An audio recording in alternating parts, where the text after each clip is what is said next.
အခုပဲသွားမှာလဲ အကံဖျားဘူးစားထတော့မှာပါရှင် ဟိုတယ်ကစားတော့မှာဖြစ်ပါလေ ဖျားစားဘူးတော့မှာပါ ကျွန်တော်တို့အဖွဲ့ဘုရားစတင်ဖို့တော့မှာဖြစ်ပါတယ်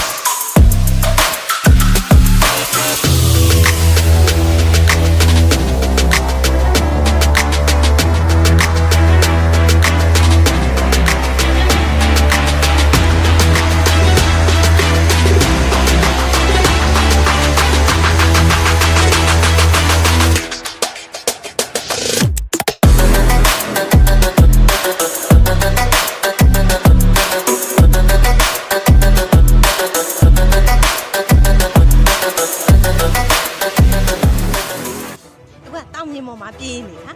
အပြေးလေးကျင်းနေမိမသားဆန်းဆန်းပြေးရတော်တော်ခက်တယ် တော်မောတယ်ဒါပေမဲ့အခုဒီမပြေးတတ်သေး ပြောတယ်ရမ်းပြောတယ် ဘူးအရန်ပြောပါတယ်